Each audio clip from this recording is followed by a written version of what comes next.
বহিছা। কিনো কৰিবা, ঠাণ্ডাও লাগিছে, সেইকাৰণে জুইৰ কাষতে বহি আছো দিবা, বয়সস্থ মানুহটো। ঠিক আছে ককা, আমাক সাধু কথা এটাকে কোৱা। সাধু শুনিবা? ঠিক আছে তেন্তে, ৰবা কৈছো ৰবা। এটা শিয়াল আৰু এটা বান্দৰ আছিল। সিহঁত দুয়োটাই সখি পতাই হেঁপাহ পলুৱাই খাই ফুৰিবলৈ আলোচনা কৰিলে। এদিন সিহঁতে ক'ত কি খাবলৈ পাওঁ বুলি ভাবিলে। তাৰ পিছত হাবিৰ মাজৰ ৰাজআলি এটাৰ কাষত লুকাই আছিল। এনেতে সেই বাটেদি গোটাচেৰেক মানুহে বিয়াৰ গাখীৰ, গুড়, কল, কুঁহিয়াৰ এইবিলাক কি কৰিলে ভাৰ বান্ধি লৈ যোৱা দেখা পালে। তাকে দেখি শিয়ালটোৱে বান্দৰটোক ক'লে যে সখী, সেই মানুহকেইটাই লৈ যোৱা বস্তুবোৰ খাব লাগিব, কিবা এটা বুদ্ধি উলিওৱা যাওক। তুমি অলপ দূৰতে বাটৰ কাষৰ জোপা এটাৰ ভিতৰত লুকাই থাকা, মই এইখিনিৰ জোপা এটাতে লুকাই থাকোঁ। সিহঁত যেতিয়া আহি আমাৰ ওচৰ পাবহি, মই মাতিম হুৱা আৰু তুমি মাতিবা খোৱা। দেখিবা সিহঁতে হঠাতে আমাৰ খোৱা শুনিলে ভয় খাব আৰু বস্তুবিলাক পেলাই লৰ মাৰিব। বান্দৰ আৰু শিয়ালে এই বুদ্ধি আলোচনা কৰি লুকাই থাকিল।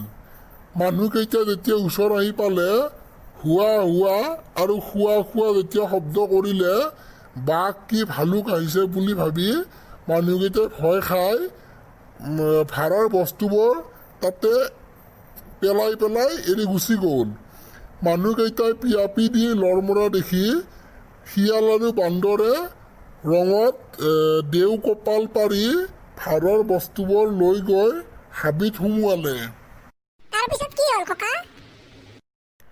বান্দৰে শিয়ালক ক'লে, সখী, আমি যদি বস্তুবোৰ ইয়াতে খাবলৈ বহি দিওঁ, তেনেহ'লে যদি মানুহকেইটা আহি পেলাই সিহঁতৰ বস্তুবোৰ মানে কি বিচাৰি আহে, তেন্তে আমাকতো ইয়াতে পালে মাৰি আধামৰা কৰিব আৰু বস্তুবোৰ কাঢ়ি লৈ গুচি যাব।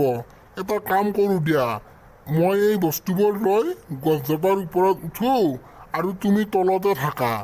তুমিতো আৰু গছত উঠিব নাজানা, ওপৰত মোৰ ভাগ, বস্তু মই খাম আৰু তোমাৰ ভাগৰ বস্তুবোৰ মই এটা এটাকৈ তললৈ পেলাই দি থাকিম। এনেকে তুমি মোক বস্তুবোৰ দাঙি দিয়া, মই ওপৰলৈ তুলি নিওঁ। এই কথাত শিয়াল মান্তি হৈ বস্তুবোৰ দাঙি বান্দৰক দিবলৈ ধৰিলে আৰু বান্দৰে গছৰ ওপৰত তুলি নি বঢ়িয়াকৈ বহি খাব ধৰিলে। সকলো বস্তুখিনি ঠান-ঠিত লগাই থৈ অতাই বান্দৰে গছৰ তলতে বহি মহাসুখে নিশ্চিন্ত মনেৰে হেঁপাহ পলুৱাই খাবলৈ লাগিল। শিয়ালে গছৰ তলৰ পৰা মাত লগালে, সখী, মোৰ ভাগ ক'ত? বান্দৰে কল খাই বাকলিটো তললৈ পেলাই দি ক'লে যে সখী চাবা, সেইটো কল গৈছে ধৰিবা। গাখীৰ খাই চুঙা আৰু টেকেলি তললৈ পেলাই দি ক'লে, সখী, তোমাৰ ভাগৰ গাখীৰ গৈছে ধৰিবা। কুঁহিয়াৰ খোৱা চোপা তললৈ পেলাই দি ক'লে, সখী চাবা, কুঁহিয়াৰ গৈছে ধৰিবা।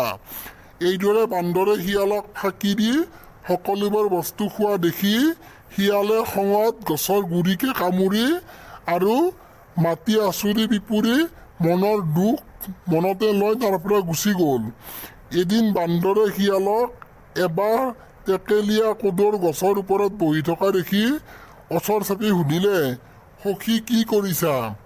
শিয়ালে উত্তৰ দিলে, সখী, কিনো কম, দেওহে ৰজাই মোক দবাৰখীয়া পাতিছে, সেই দেখি ৰজাৰ এই দবাটো বহি ৰখি আছো।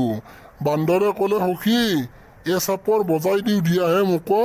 শিয়ালে উত্তৰ দিলে, নোৱাৰা দিব সখী, ৰজাই শুনিলে মোক কাটি দুচৰা কৰিব। তুমি শুনা নাইনে, নবজাওঁতেই গোৱাই আছে। বান্দৰে ক'লে, নহয় সখী, লাহেকৈ চাপৰ মাৰি দিওঁ দিয়া, ৰজাই নুশুনে, মোৰ বৰ মন গৈছে।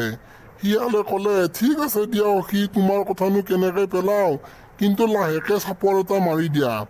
এইবুলি বান্দৰক কৈ শিয়ালে সাউত কৰি তাৰ পৰা আঁতৰ হ'ল। বান্দৰে হৰিশ মনে কোদৰা বাঁহত চাপৰ মাৰিলে। গোটেইবোৰ টকলীয়া কোদোৱে তাৰ হাতে ভৰিয়ে গায়ে মুখে উবুৰি খাই পৰি কামুৰিবলৈ ধৰিলে আৰু বান্দৰৰ মুখ উখদি ধোৱা যেন হ'ল। তেতিয়া বান্দৰে তত নাপাই বাগৰি জুগৰি চিঞৰি বাখৰি শিয়ালক মাতিলে, সখী সখী আহা, মই মৰিলো, মোক বচোৱা।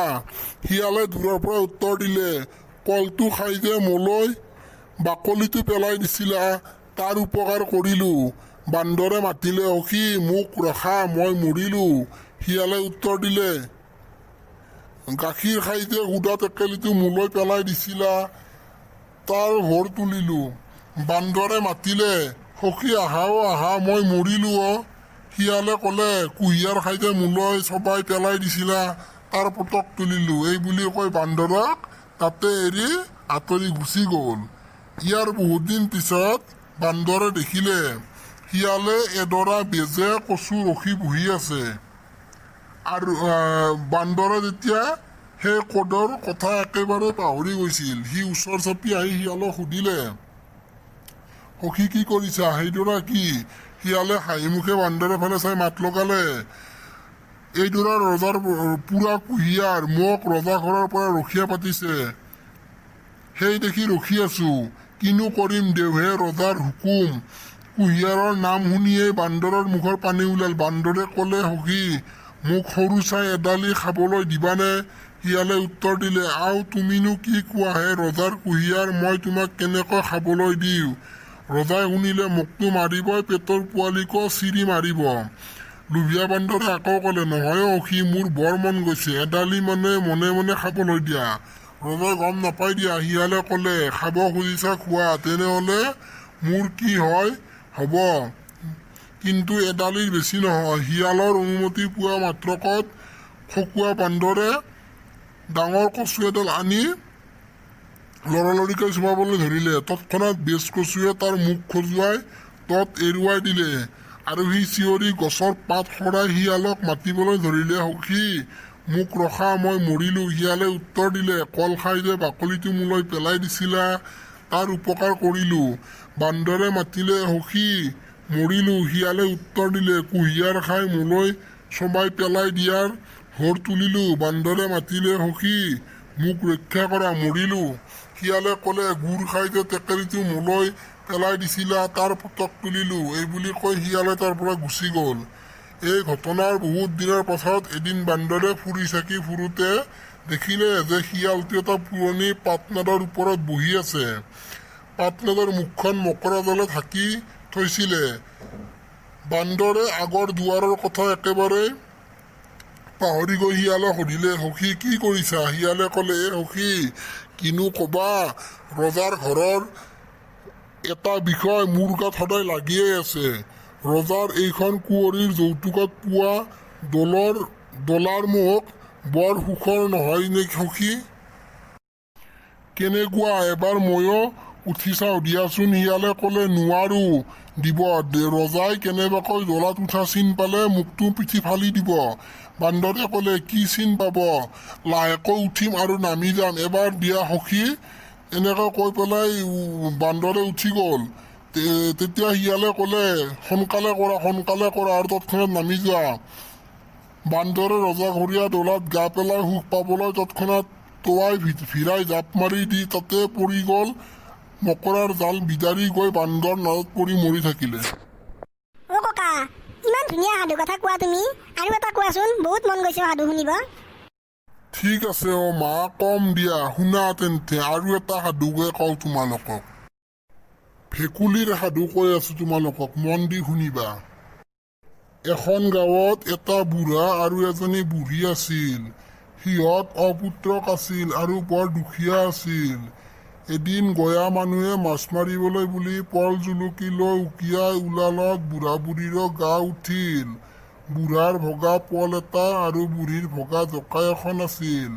তাকে লৈ মাছলৈ দুয়ো ওলাল।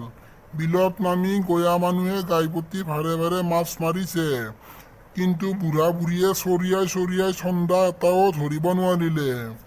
শেষত বুঢ়াৰ খং উঠি বুঢ়ীৰ সৈতে দ্বন্দ্ব এখন পাতি লৈ উত্তৰা উত্তৰি কৰি বুঢ়ীৰ ওপৰত খং সাৰিবলৈ ধৰিলে। বুঢ়ীয়ে বুঢ়াৰ গালিত মনত বৰকৈ বেজাৰ পাই ভগা জকাইখন লৈ আকৌ চাপ চেৰেক মাৰিলত তাইৰ জকাইত এটা ভেকুলী উঠিল।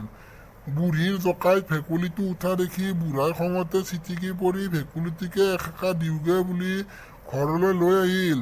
ঘৰ পাই বুঢ়াই ভেকুলীটো চোতালত পেলাই কাঠখৰি এডাল আনি তাৰ মূৰত মাৰি দিব খোজোতে ভেকুলীটোৱে বুঢ়াক মাত লগালে, ককা মোক নামাৰিবা, মই তোমাৰ ঘৰত বহুতীয়া হৈ থাকি যি কৰিবলৈ কোৱা তাকে কৰিম। কোৱা কি কৰিব লাগিব? বুঢ়াই উত্তৰ দিলে, বাৰু তই মোৰ ঘৰত বহুতীয়া হৈ থাকি মোক সোণৰ হেলেং এটা দিবি দেখিছো।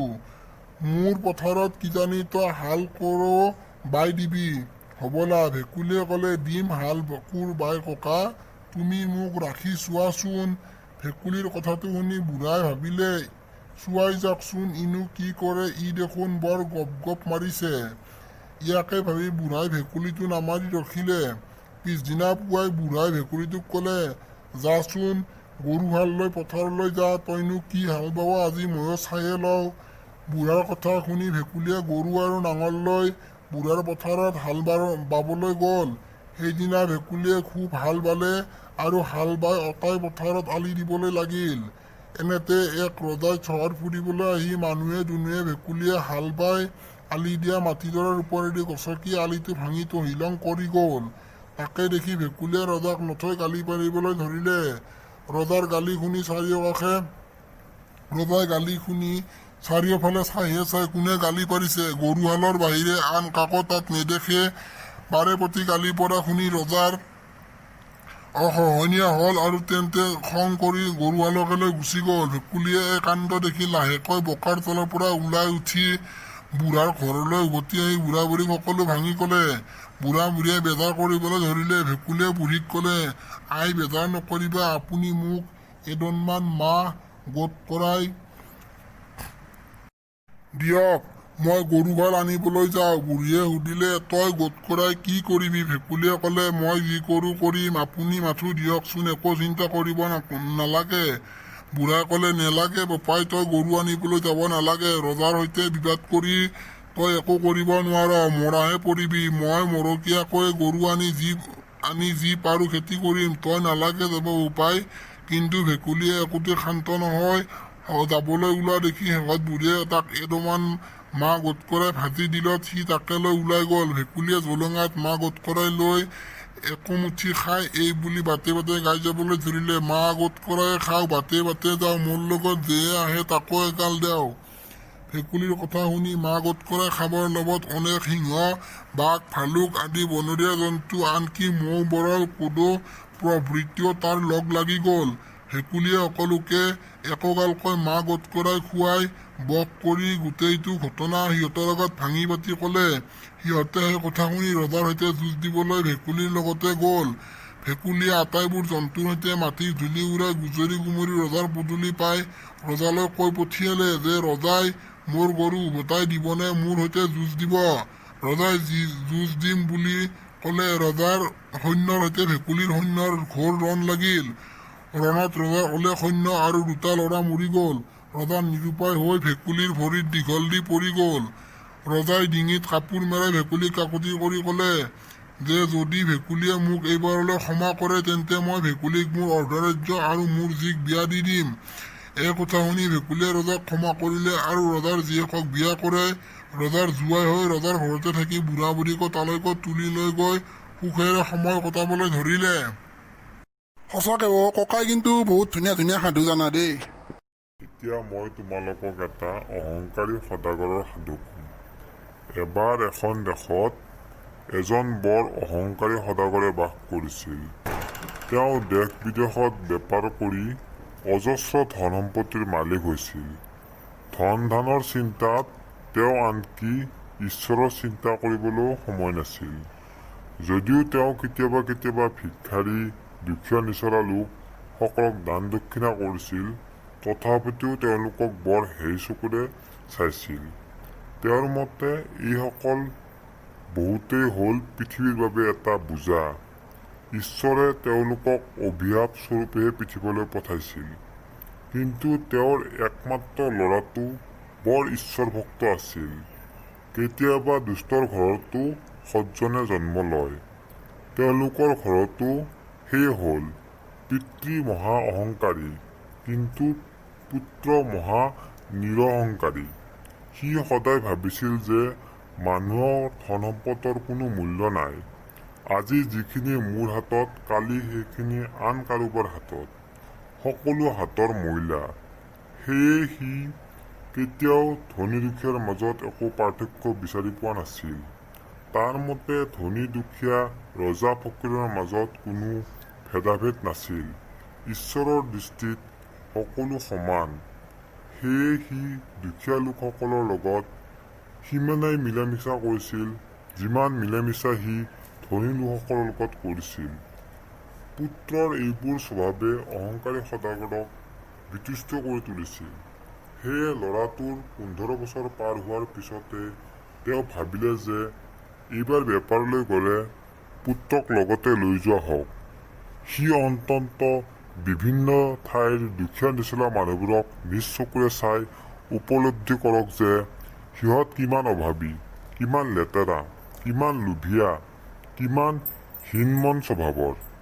এইখিনিতে তেওঁৰ আন এটা উদ্দেশ্যও আছিল, যাতে এই দৰিদ্ৰ মানুহবোৰক চাই সি উপলব্ধি কৰিব পাৰে ঈশ্বৰে সিহঁতক কিমান সুখ আৰামত ৰাখিছে, বা দেউতাকৰ ধন সম্পত্তিবোৰৰ এই ক্ষেত্ৰত সিহঁতলৈ অৰিহণা বা কিমান। সেইবাবে বেপাৰলৈ যাওঁতে সদাগৰে পুত্ৰক লগত লৈ গ'ল। কি উদ্দেশ্যত তাক লগত লৈ তেওঁ বেপাৰলৈ ওলাইছে সেই সংক্ৰান্তত কিন্তু পুত্ৰক একো নকলে। সেইবাৰ ভ্ৰমণকালত তেওঁ পুত্ৰক বহু ঠাইত দুখীয়া নিচলা লোকক দেখুৱালে। সিহঁতৰ কষ্টকৰ হীন জীৱনৰ লগত ৰিজনি কৰি নিজৰ আৰামৰ জীৱনৰ বাবে পুত্ৰই যাতে তেওঁক ধন্যবাদ দিব পাৰে তাৰো চেষ্টা এটা চলালে। সেয়ে তেওঁলোকৰ ঘৰমুৱা হোৱাৰ পথত তেওঁ এবাৰ পুত্ৰক সুধিলে, কেনেকুৱা লাগিল তোমাৰ এই ভ্ৰমণটো? এইটো সঁচাকৈয়ে মোৰ বাবে বৰ মহান উপলব্ধি আছিল দেউতা। তুমি এই ভ্ৰমণৰ পৰা কি শিকিলা? তুমি বাৰু দুখীয়া নিচলা লোকবিলাকক দেখি কিবা উপলব্ধি কৰিব পাৰিলানে? দেখিলানে সিহঁতৰ জীৱনত কিমান হীন, কিমান ভয়ংকৰ? হয়তো তুমি এতিয়া উপলব্ধি কৰিব পাৰিছা যে ঈশ্বৰে আমাক কিমান সুখ আৰামত ৰাখিছে। সদাগৰে পুত্ৰক সুধিলে। পুত্ৰই ক'লে, হয় দেউতা, মই ভালকৈ উপলব্ধি কৰিব পাৰিলোঁ। মই দেখিলোঁ যে ৰখীয়া হিচাপে আমাৰ এটাই দামী কুকুৰ আছে, কিন্তু তেওঁলোকৰ ৰখীয়া হিচাপে 4টাকৈ ৰাস্তাত ঘূৰি ফুৰা কুকুৰ আছে।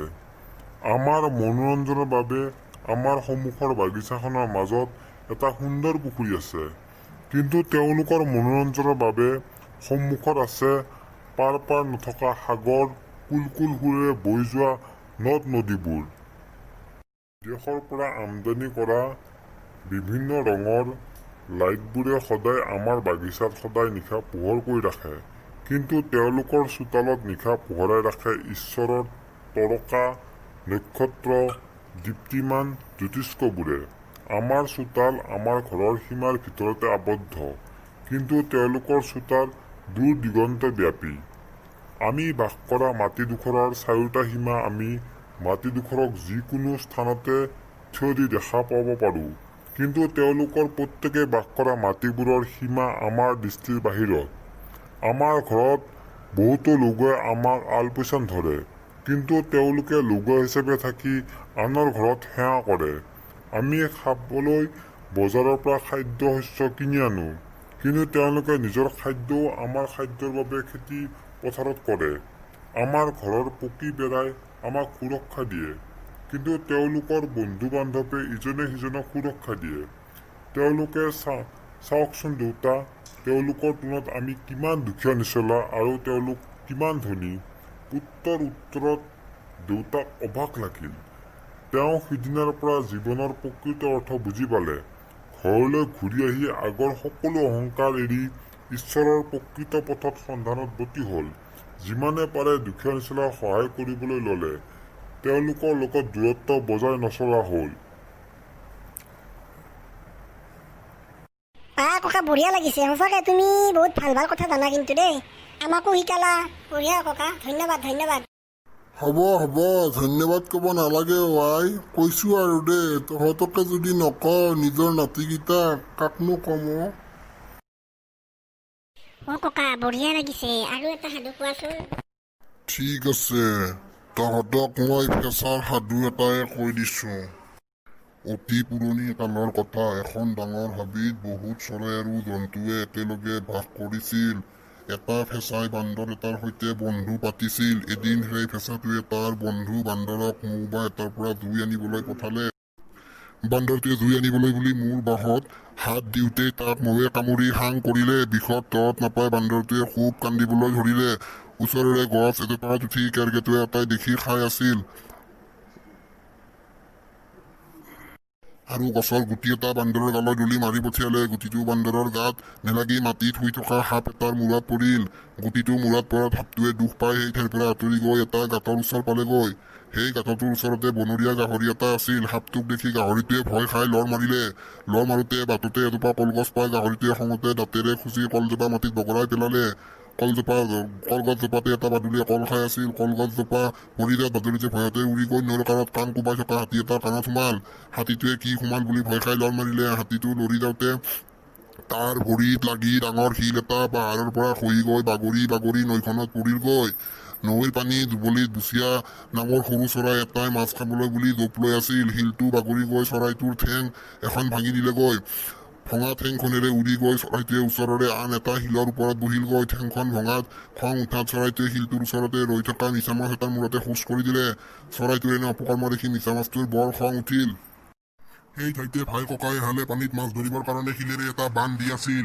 মিছা মাছটোৱে খঙতে বান্ধটো ভাঙি দিলে ককাই ভাই হালে তেতিয়া মিছা মাছটোক সুধিলে আমি ইমান কষ্ট কৰি দিয়া বান্ধটো কিয় ভাঙিলি মাছটোৱে ক'লে মোৰ মূৰত চৰাইটোৱে খোজ কৰি দিয়াত খঙতে ভাগি দিলো তেতিয়া ককাই ভাই দুয়োটাই চৰাইটোৱে কিয় খোজ কৰি দিলে সুধিলে চৰাইটোৱেও সেইদৰে শিলটোৱে তাৰ ঠেং ভঙাৰ কথা ক'লে এইদৰে শিল হাতী বাদুলি গাহৰি আদি সকলোকে সুধি সুধি ককাই ভাই দুটাই আৰু বাকী সকলো জন্তু গৈ ফেঁচাটোৰ ওচৰ পালেগৈ ফেঁচাটোৱে খুজুৰি আনিবলৈ পঠোৱাৰ কাৰণে সকলোৱে অঘটন ঘটিবলৈ পালে বুলি ফেঁচাৰ ওপৰত দোষাৰোপ কৰিলে আৰু সকলোৱে ফেঁচাৰ মূৰত কোবাবলৈ ধৰিলে মাৰোতে মাৰোতে ফেঁচাৰ গাটো সৰু হৈ গ'ল আৰু মূৰটো ডাঙৰ হ'ল এয়াই আছিল ফেঁচাৰ সাধু বুজিলি ককা বুজিলো তুমি আজি আমাক সাধুৱে ক'ব লাগিব 1 ঘণ্টা সময় তুমি আজি আমাক সাধুৱে ক'ব লাগিব হয় দে তই ঠিক কথা কৈছ ককাই বঢ়িয়া বঢ়িয়া সাধু কথা জানে ককা ইহঁত দুটাই ঠিকে কৈছে মইতো নাজানো মোক আজি সাধু ক'বই লাগিব ঠিক আছে সন্যাসীৰ কথা কৈছোঁ শুন এখন দেশত এজন গৃহস্থ মানুহ আছিল তেওঁৰ দুজনী ঘৈণীয়েক এদিন এজন সন্যাসী আহি গৃহস্থৰ ঘৰত ওলাওঁতে গৃহস্থই সন্যাসীক আচল সাধু পুৰুষ বুলি ভাবি সেৱা শুশ্ৰূষা কৰি যত্ন কৰি ৰাখিলে সন্যাসীও তেওঁৰ ধৰ্মভাৱ আৰু সাধু আচৰণেৰে গৃহস্থ আৰু দুইজনা ঘৰৰ ঘৈণীৰ মনত সোমাল দুইজনা ঘৈণীয়ে সন্যাসীৰ খোৱা বোৱাৰ সকলোবোৰ কাৰ্য নিজ হাতে এৰা সুধিয়াকৈ কৰিবলৈ ধৰিলে সন্যাসীয়েও সেই ঘৰত ইমান আদৰ যত্ন পায় যাতে কিছুদিন থাকিবলৈ ঠিক কৰিলে কোনো কাৰ্যৰ নিমিত্তে গৃহস্থ এমাহমানলৈ বিদেশলৈ যাবলগীয়া হোৱাত সন্যাসীয়ে তেওঁ সেই ঘৰৰ এক প্ৰকাৰৰ গৰাকী পাতি দুইজনী ঘৈণীয়েকক কৈ গ'ল যেন সিহঁতে সন্যাসীৰ ভালকৈ যতন কৰি ৰাখে যাতে সন্যাসীয়ে কোনো বিষয়তে কষ্ট নাপায় আৰু যেন সিহঁতে সন্যাসীৰ বচন কেতিয়াও নেপেলায় গৃহস্থৰ সৰুজনী ঘৈণীয়েকৰ বয়স কম আছিল আৰু দেখিবলৈকো তাই বৰ শুৱনি আছিল সেই দেখি গুৰিৰে পৰা সন্যাসীৰ চকু তাইৰ ওপৰত পৰিছিল এতিয়া গিৰিয়েক ঘৰত নথকাত সন্যাসীয়ে সুবিধা পালে এদিন অকলশৰীয়াকৈ তাইক সন্যাসীয়ে পাই লগত লৈ গুচি যাবলৈ প্ৰস্তাৱ কৰিলে তাই সেই কথা শুনি অবাক হৈ সন্যাসীৰ লগত আঁঠুলে ক'লে প্ৰভু আপুনি আমাৰ গুৰু এতেকে এনে কথা কিয় কয় আপুনি ধৰ্মিষ্ঠ সাধু পুৰুষ আপোনাৰ মুখত এনেকুৱা কথা খুৱাইনে এই কথা শুনি সন্যাসীয়ে ধৰা পৰিবাৰ ভয়ত চিততে সুৰ হলাই পেলাই ক'লে মই তোমাক পৰীক্ষাহে কৰিছিলোঁ তুমি কেতিয়াও তেনে নাভাবিবা পিছদিনা সন্যাসী আন এটা বুদ্ধি ওলাই সৰু গৃহস্থনীক ক'লে গোসানী পূজালৈ মোক মৰিশালৰ মাটি অলপ লগা হৈছে সেই মাটি ভকতীয়া তিৰোতাই মাজ নিশা কানি কাপোৰ থৈ মৰিশাললৈ গৈ আনিব লাগে আনিলে নচলে এতেকে এই কাম তুমি নকৰিলে আৰু আন কোনোটা নাই সন্যাসীৰ কথা শুনি তাইৰ যদিও ভয় লাগিছিল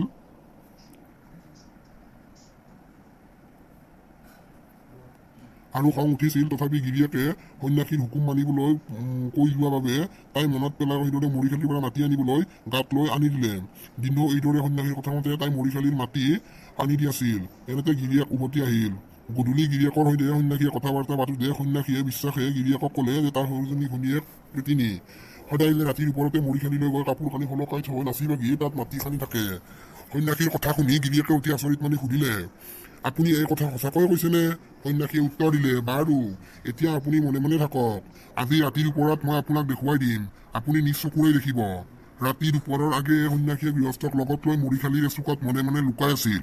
এনেতে সৰু ঘৈণীয়েকে আগৰ দৰে তাৰ পৰা মাটি খানি লৈ আহিলেগৈ আৰু সেই কাম গিৰিয়েকে নিজ চকুৰেই দেখিলে। গিৰিয়েকে সন্যাসীক ক'লে, মইতো এই আচৰিত কাণ্ড দেখিলো, এতিয়া তাইক কাটি পেলাম নে কি কৰিম?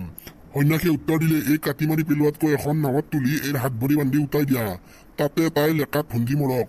তুমি কাটিলে ৰজাৰ ঘৰৰ পৰা লগৰ লাগিব আৰু সকলোৱে তোমাক দুখ দিব। সন্যাসীৰ কথা শুনি গিৰিয়েকে তাকে কৰিবলৈ থিৰ কৰি বৰ ঘৈণীয়েকক সেই কথা ক'লে। সতিনীৰ কথা, বৰ ঘৈণীয়েকে এতিয়া এই মমংগলটো ঘৰৰ পৰাই দূৰ কৰক আৰু মুখলৈ যাব নালাগে বুলি গিৰিয়েকক উচতাই দিলে। গিৰিয়েকে সন্যাসীৰ কথা মতে সৰুজনী ঘৈণীয়েকক নাও এখনত তুলি তাইৰ হাত ভৰি বান্ধি চৈৰে থাকি নৈত উঠাই দিলে। তাই কত কান্দিলে, কত কাকুতি মিনতি কৰিলে, কিন্তু সেইবোৰলৈ সি কাণ নকৰি, তই পিখাচিনী, তোৰ স্বভাৱ মই আজি নিজ চকুৰে দেখিলো, তোক আৰু মই কি সুধিম, এই বুলি ক'লে। পিছদিনা সন্যাসীয়ে তীৰ্থ কৰিবলৈ যাওঁ বুলি গৃহস্থৰ পৰা বিদায় লৈ গুচি গ'ল। সন্যাসীয়ে বাট পোনাই গৈ নদীৰ ভাটি ফালে দুদিনমানৰ বাটত তাৰ মঠত বাট চাই আছে, যেন সেই নাও আহিলে সি ধৰি তাইক লৈ যাব পাৰে। ঈশ্বৰৰ ইচ্ছাত নাওখন উঠি গৈ এক ৰজাৰ ঘাট ওচৰ পালেগৈ। দৈবাত সেইদিনা সেই সময়ত ৰজায়ো মৃগয়াৰ পৰা উভতি আহি সেই ঘাট পাইছিলহি।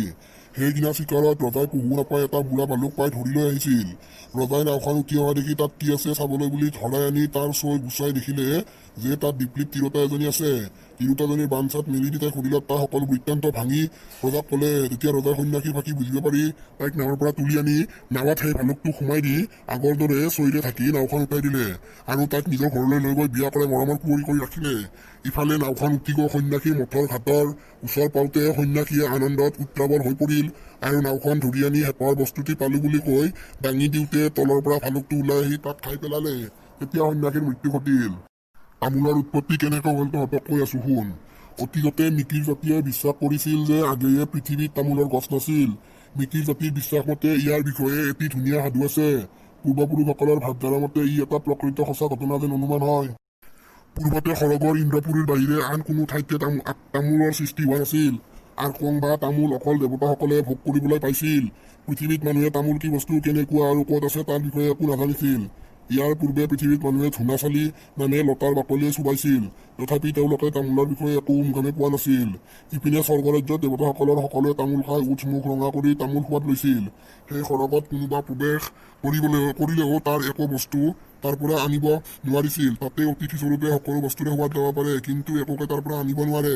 গতিকে স্বৰ্গ ৰাজ্যৰ পৰা তামোল নেলাগে, আনকি কিবা কুটা এডালো আন ঠাইলৈ স্থানান্তৰিত নহৈছিল। পূৰ্ণ আত্মা হলে আৰু পূৰ্ণবয়স্ক হলে সেই সময়ত স্বৰ্গৰ পৰা মানুহ ঘূৰি আহিব পাৰে বুলি মানুহৰ বিশ্বাস আছিল আৰু ইয়াক মানিও লৈছিল। এই বিশ্বাসৰ বাবে মানুহে বহুতো পূজা পাতল কৰিছিল। তেওঁলোকে বিশ্বাস কৰিছিল যে তাত অৰ্থাৎ ইন্দ্ৰপুৰীত দেৱতাসকলৰ নাচ গান উপভোগ কৰি পুনৰ পৃথিৱীলৈ ঘূৰি আহিব পাৰে। এসময়ত এজন বয়োজ্যেষ্ঠ লোক স্বৰ্গৰাজ্যলৈ যাবৰ উপযুক্ত বয়স হ'ল। দেৱৰাজ ইন্দ্ৰৰ দৰ্শনৰ আশাত এদিন তেওঁৰ ইন্দ্ৰপুৰীলৈ যোৱাৰ কথা স্থিৰ কৰা হ'ল। সময় হ'ল, ইন্দ্ৰপুৰীলৈ যাত্ৰা কৰিলে। তাত গৈ দেখে যে দেৱৰাজ ইন্দ্ৰৰ শংকৰ পাখিৰ নিচিনা কোমল ৰাজ সিংহাসনত বহি নানা নাচ গান গাই বিভোৰ হৈ আছে। দুয়ো কাষত দুগৰাকী গাভৰু, তেওঁলোকে দেৱৰাজ ইন্দ্ৰৰ পৰিচৰ্যা কৰিছে। সন্মুখত তামোল পাণৰ শৰাই আৰু সেইখন ধুনীয়াকৈ সজাই পৰোৱা আছিল। ইন্দ্ৰ আনন্দতে মতলীয়া হ'ল, কোনো এজনকে একো কোৱা নাই। কেতিয়াবা এনেকৈ থাকোঁতে অনেক নিয়ম ব্যতিক্ৰম ঘটে। এসময়ত এইদৰে খং হৈ থাকোঁতে তেওঁৰ গুৰুকো সন্মান জনাবলৈ পাহৰি গৈছিল। কাণ্ড দেখি গুৰুৱে ইন্দ্ৰৰ ওপৰত খং কৰি তাৰ পৰা গুচি আহিছিল আৰু ভৱিষ্যতে কোনো হিত উপদেশ নিদিবলৈ থিৰ কৰিছিল।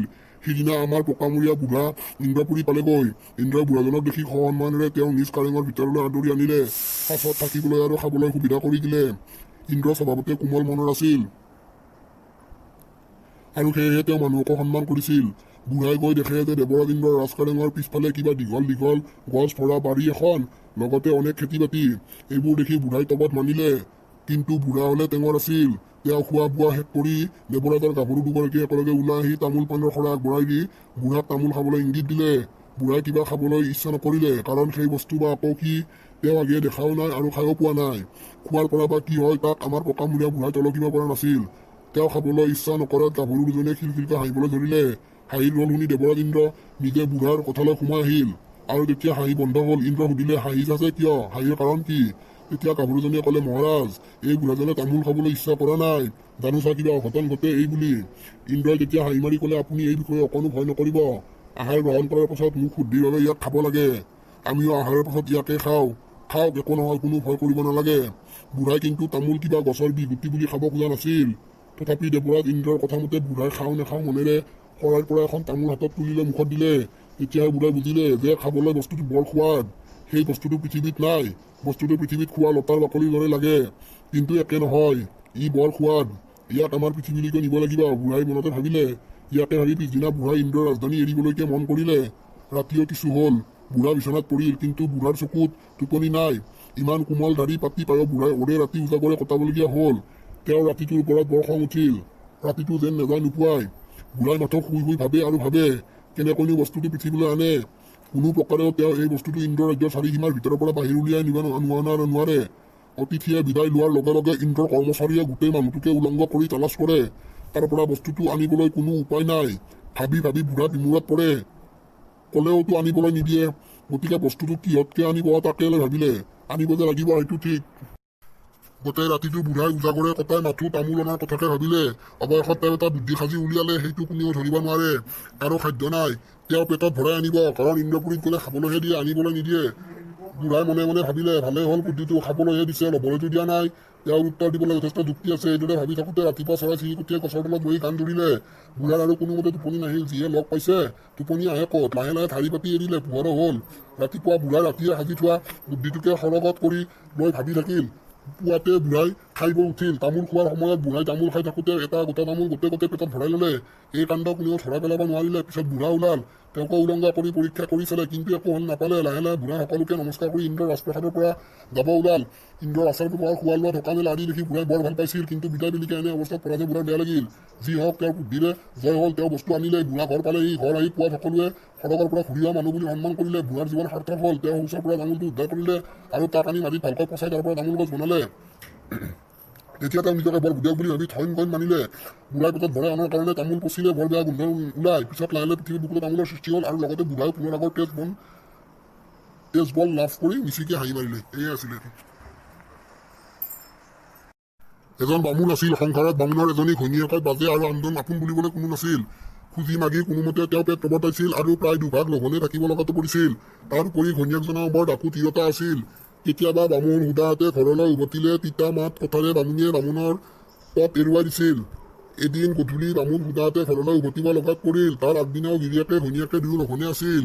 সেইদৰে গিৰিয়েকে সুদাহাতে ঘৰলৈ উভতা দেখি বামুণীয়ে উগ্ৰমূৰ্তি ধৰি বামুণক মাৰিবলৈ বাঢ়নি এটা লৈ খেদি আহিল। বামুণে গতি বেয়া দেখি ৰজাৰ নগৰৰ ফালে লৰ মাৰিলে। বামুণীয়ে খঙতে একো নাপাই ওচৰত থকা আহঁতগছ এজোপাতে বাঢ়নিৰে কোব ধৰিলেহি। দৈৱক্ৰমে সেই গছজোপাত বাঢ়নিৰে কোবোৱা দেখি ভূতে ভাবিলে বামুণীয়ে মোকে বাঢ়নিৰে মাৰিবলৈ আহিছে। ইয়াকে ভাবি ভূতে ভয় পাই তাৰ পৰা পলাই ৰজাৰ নগৰ ওলালগৈ। এদিন বামুণ ৰজাৰ নগৰত বজাৰত ফুৰোতে ভূতে তেওঁক দেখা পাই আঁতৰকৈ মাতি নি সুধিলে, তুমি সেই বাঢ়নি দেখি পলাই অহা বামুণ নোহোৱা নে? বামুণে আচৰিত হৈ ক'লে, হ তুমিনো কোন? ভূতে ক'লে, সেইদিনা তোমাৰ ঘৈণীয়েৰাই বাঢ়নি লৈ তোমাক মাৰিবলৈ অহাত তুমিতো পলাই হাৰি গলা। কিন্তু তাৰ পিছত তেওঁ খঙত একো নাপাই মই থকা আহঁত গছজোপাতে বাঢ়নিৰ কোব ধৰিলেহি। মোকো মাৰে বুলি ভয়ত মই পলাই আহি এইখিনি পাইছোহি। এতিয়া তোমাৰে মোৰে একে দশা। সেই দেখি তোমাৰ মই অলপ উপকাৰ কৰিব খোজো। মই এই নগৰৰ মন্ত্ৰীৰ জীয়েকক ধৰিমগৈ। মন্ত্ৰীয়ে অনেক চিকিৎসা কৰাব, অনেক বেজ জ্ঞানী লগা। কোনোমতে মই নেৰো। কিন্তু তুমি কোনোমতে সেই ঠাইত হাজিৰ হলে এৰি গুচি যাম। তেতিয়া মন্ত্ৰীয়ে তোমাক অনেক ধন সম্পত্তি দিব। তাৰে তুমি সুখেৰে খাই লৈ থাকিব পাৰিবা। তাৰ পিছত মই ৰজাৰ জীয়েকক ধৰিমগৈ। কিন্তু তুমি তালৈ কেতিয়াও নাযাবা। গ'লেই তোমাকো মাৰিম, কাৰণ মই ৰজাৰ জীয়েকক ভাল পাওঁ। বামুণৰ লগত ভূতৰ এইদৰে কথা বতৰা হোৱাৰ পিছদিনা সকলোৱে দেখিলে মন্ত্ৰী জীয়েকক ভূতে পাই বলিয়া কৰিছে। মন্ত্ৰীয়ে অনেক চিকিৎসা কৰাইছে, অনেক বেজ জ্ঞানী লগাইছে, তথাপি কোনোমতে জীয়েক ভাল হোৱা নাই। শেষত মন্ত্ৰীয়ে কৈ দিলে যে যিয়ে তেওঁৰ জীয়েকক ভাল কৰিব পাৰিব তাকে তেওঁ আধা সম্পত্তিৰ সৈতে জীয়েকক বিয়া দিব। তাৰ পিছদিনা ৰাতিপুৱা বামুণে সন্যাসীৰ বেগ ধৰি মন্ত্ৰীৰ পদূলি মূৰত টহল দিবলৈ ধৰিলে। এটা লগোৱাই তাকে দেখি মন্ত্ৰীৰ আগত কোৱাত মন্ত্ৰীয়ে বামুণক ভিতৰলৈ লৈ যাবলৈ ক'লে। বামুণ মন্ত্ৰীৰ আগত থিয় হোৱাত মন্ত্ৰীয়ে বামুণক জীয়েকক ভূতে পোৱাৰ কথা ক'লে আৰু ভাল কৰিব পাৰিবনে নোৱাৰো বুলি সুধিলে। বামুণে মনে মনে হাঁহি পাৰো এবাৰ চাওচোন বুলি ক'লে। এই কথাত মন্ত্ৰীয়ে বামুণক জীয়েকক থকা খটালিলৈ লৈ গ'ল আৰু তেওঁলোকে তাত সোমোৱা মাত্ৰকে নাহিবি ঐ মই যাওঁ ঐ বুলিয়ে মন্ত্ৰীৰ জীয়েক মাটিতে পৰি গ'ল। তাৰ পিছত তেওঁ সুস্থ হৈ আগৰ দৰে সকলোৰে লগত কথা বতৰা হ'বলৈ ধৰিলে। মন্ত্ৰীয়ে দেখি বামুণৰ ওপৰত বৰ সন্তুষ্ট হ'ল আৰু পূৰ্বৰ কথা মতে বামুণৰ ল'ৰাৰ লগত জীয়েকক বিয়া দিলে। সিফালে সেইদিনাই ভূতে মন্ত্ৰী জীয়েকক এৰি ৰজাৰ জীয়েকক ধৰিলে গৈ ৰজাৰ ঘৰত হুলস্থুল লাগি পৰিল ক'ত বেজ লগাইছে ক'ত দৰৱ জাতি খুৱাইছে তথাপি কোনোমতে একো হোৱা নাই শেষত ৰজাই নগৰত ঢোল পিটি শুনাই দিলে যে যিয়ে তেওঁৰ জীয়েকক ভাল কৰিব পাৰিব তাকে তেওঁ অৰ্ধৰাজ্য দি জীয়েকক বিয়া দিব এই খবৰ পাই আশাত ক'ত মানুহ ক'ত গ'ল ক'ত আহিল ৰজাৰ ঘৰলৈ কিন্তু কোনে ৰজাৰ জীয়েকক ভাল কৰিব নোৱাৰিলে অন্ততঃ মন্ত্ৰী জীয়েকক ভূতে পোৱাৰ আৰু তেওঁৰ জীয়েকক ভাল কৰাৰ কথা শুনি ৰজাই বামুণক মাতি পঠালে আগৰ কথালৈ মনত পেলাই বামুণ কোনোমতেই নাযায় ৰজাইও নেৰে নোযোৱা দেখি শেষত ৰজাৰ খং উঠি কৈ পেলালে যে সি নাহিলে তাক কাটিম কি কৰিবা বামুণ নিৰূপায় গ'লেও ভূতে মাৰে নগ'লেও কাটে ৰজাই দুয়োপিনে মৰণ শেষত বামুণে যোৱাকে ঠিক কৰিলে বামুণে গৈ সেই ৰজাৰ জীয়েকৰ ওচৰত ওলালগৈ তেতিয়া ভূতে গৰ্জি উঠিল আৰু ক'লে কি মই হাক দিয়াটো তই কিয় আহিছ তেতিয়া বামুণে ক'লে নহয় মই সেইকাৰণে অহা নাই আন এটা কথাৰ কাৰণেহে আহিছোঁ তোমাৰ কাণে কাণেহে ক'ব পাৰিম ভূতে ক'লে বাৰু কি কথা কচোন ক তেতিয়া বামুণে ৰজাৰ জীয়েকৰ কাণৰ ওচৰত ফুচফুচাই ক'বলৈ ধৰিলে সেই আগৰ মোৰ তিৰোতাজনীয়ে মই ইয়াত থকা গম পাই বাঢ়নিটালৈ খেদি আহিছে মই পলাই আহিছোঁ তোমাক তাই মাৰে বুলিহে লৰি ক'বলৈ আহিছিলোঁ এই কথাত ভূতে বিচুৰ্তি খাই ইয়ালৈকে আহিছে নেকি তাই কোনখিনি পাইছে বুলি সুধিলে বামুণে এই বাটত দেখি আহিছিলোঁ এতিয়া পদূলি সোমাব চাগে এই বুলি কোৱা মাত্ৰকে ৰজাৰ জীয়েকক ভূতে এৰি ভিৰাই লৰ মাৰিব ধৰিলে আৰু তাৰ পিছত ৰজাৰ জীয়েকো ভাল হ'ল ৰজাই পূৰ্বৰ প্ৰতিজ্ঞামতে বামুণক আধা ৰাজ্য যৌতুক হিচাপে দি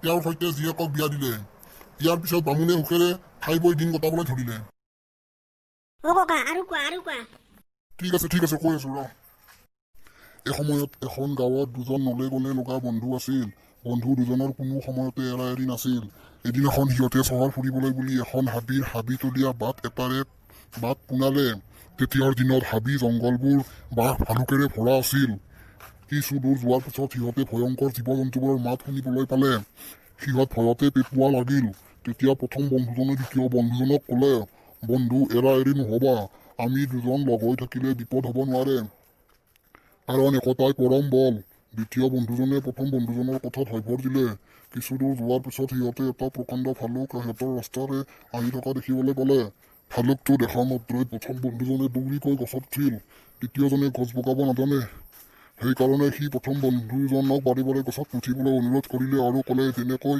মোক অকলশৰে এৰি নাযাবা মই মহা বিপদত পৰিম প্ৰথম বন্ধুজনে অনুৰোধ ৰক্ষা নকৰিলে আৰু ক'লে বন্ধু মই গছত উঠিলোঁ তুমি যি কৰা কৰা উপায় নাপাই বেচেৰা দ্বিতীয় বন্ধুজনে মাটিতে শুই পৰিল সি ভাবিলে ভালুকে মৰা বস্তু নাখায় গতিকে মোকো মৰা বুলি ভাবি এৰি থৈ যাব সঁচাকৈ ভালুকটোৱে তাৰ ওচৰলৈ আহি বাৰে বাৰে শুনি চালে আৰু মৃত বুলি ভাবি এৰি থৈ গ'ল ভালুকটো যোৱাৰ পাছত প্ৰথমজন বন্ধু গছৰ পৰা নামি আহিল আৰু তাৰ দ্বিতীয় বন্ধুজনক সুধিলে তোমাক ভালুকটোৱে কাণে কাণে আহি কি কথা ক'লে দ্বিতীয় বন্ধুজনে উত্তৰ দিলে মোক ভালুকটোৱে কথাকে ক'লে যে যি বন্ধুৱে বিপদত আন এজনক এৰি যায় তেওঁ অবিশ্বাসী তেওঁৰ লগত বন্ধুত্ব কৰা অজ্ঞানীৰ কাম ইয়াকে কৈ দ্বিতীয় বন্ধুজনে লগে লগে প্ৰথম বন্ধুজনৰ সংগ ত্যাগ কৰি ঘৰমুৱা হ'ল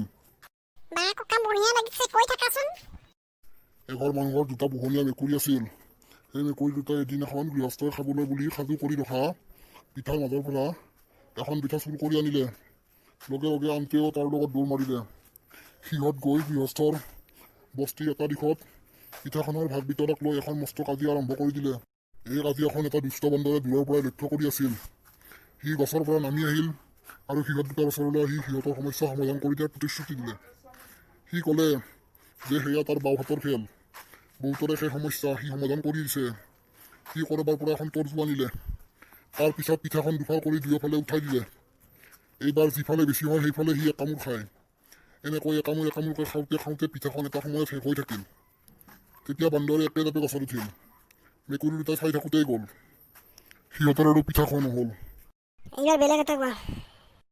এহাল নিমাখিত বামুণী আছিল এদিন বামুণে গাঁৱলৈ যাওঁতে এটা কুৰুৱা চৰায়ে এটা ৰৌ মাছ ধৰি আনি এখন দলনি পথাৰত আটক খাব খোজা দেখি লৰি গৈ চৰাইটোৰ মুখৰ পৰা মাছটো কাঢ়ি আনিলে মুখৰ টোপটো যোৱা দেখি চৰাইয়ে আকাশত নিৰাশ হৈ বেজাৰ মনেৰে ক'বলৈ ধৰিলে পৰলৈ দুখ কৰা কোনো সকাম নাই সেইদিনাখনৰ পৰা কুৰুৱাটোৱে একো নকৰি সদায় মাছটোৰ কথাকে ভাবি থাকে আৰু বামুণক সাও দি আপোনা আপুনি কয় মোক যেনেকৈ তই নিৰাশ কৰিলি তয়ো তেনেকৈ নিৰাশ হবি সি মাছৰ কথাকে গুণি ভাবি থাকি শকত লাহে লাহে শুকাই খিনাই গৈ এদিন মৰি থাকিল বামুণে মাছটো আনি ঘৰত মহা আনন্দৰে খাই বৈ আছে।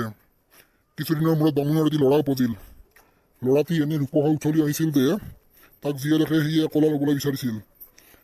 বামুণীয়ে ল'ৰাৰ মুখ দেখি ভোক পিয়া হ'লে পাহৰি গৈছিল। আজি কালিতকৈ ল'ৰাটো ডাঙৰ হৈ আহিল। ৰূপে গুণে ল'ৰাক তেওঁ পিনে পেলাব নোৱাৰা দেখি বামুণীৰ আনন্দত পাৰ নোহোৱা হৈছিল। আপুতাৰ পুত হৈ ল'ৰাটি ইমান মোহ লগা হৈছিল যে বামুণীয়ে তাৰ হৈ সদায় নিজৰ দেহাকে দিবলৈ আগ কৰি থৈছিল। ল'ৰাটি চেপল ডেকা হওঁতে বিধাতাৰ বিড়ম্বনাত নিঠুৰ কালে বামুণীৰ বুকু ডঙাই তাক মাৰি লৈ গুচি গ'ল। যি দিন ধৰি ল'ৰাটি মৰিল সেই দিন ধৰি বামুণীৰ চকুলৈ নুগুচা হ'ল। দুয়োৰে খোৱা গুচি গ'ল আৰু ৰাতিয়ে দিনে দুয়ো নিজৰ হিয়া ধুনি আধামৰা হ'ল। পাত চিতিয়া জমে আমাক ইমান জীয়া জুই দিলে তাকনো পুৱা গধূলি সদায় ঠেটুকাৰি থাকিলে সি কেনে পায়। এই বুলি বামুণে ঢেঁকীটোকে নিতৌ ঘুমুৰকৈ জমৰ হিয়া খুন্দিছে বুলি কৈ খুন্দি থাকে। বামুণে এনেকৈ দুখ বেজাৰ কৰি ঢেঁকী খুন্দি থকা দেখি এদিন ৰাতি বামুণক সপোনত ক'লে, তুমি যে সদায় একেৰাহে ঢেঁকী খুন্দি হিয়া ভুকুৱাই পুতেৰাক থিয়াই আছা, সেই পুতেৰাক তুমি দেখিবলৈ পাবা। মাথন মই এটা কথা কওঁ, তুমি তাকে কৰিবা। কাইলৈ তুমি ভিতৰৰ পৰা দুবাৰ মাৰি তোমাৰ গোসাঁই ঘৰতে শুবা আৰু 3 দিনলৈকে কোনেও যাতে তালৈ নাযায়। তুমি নিজে নুঠা মানে তোমাক জগাবলৈ হাক দিবা। পিছদিনা পুৱা বামুণীয়ে সপোনৰ কথা বামুণীক ভাঙি চিঙি কৈ সেইমতেই তেওঁৰ গোসাঁই ঘৰৰ ভিতৰত শুই থাকিল। বামুণৰ যেতিয়া ভয় টোপনি আহিল তেতিয়া জমদূতে তাই বামুণৰ দেহাটো তাতে থৈ জীৱটোলৈ জমপুৰি পোৱালেগৈ। বামুণে জমপুৰিত কত যে লীলা খেলা দেখিলে তাৰ সীমা সংখ্যা নাই। জমদূতে কোনো পাপীক হালে সাঙুৰি খুন্দি তাও কৰিছে। কোনোক উভতাই মদ চলাই সাৰণিত জুবুৰিয়াইছে। অহাইতং পাপীবোৰক সিহঁতৰ জিভাত শলা মাৰি মহ টনা দি টানি নি নৰকৰ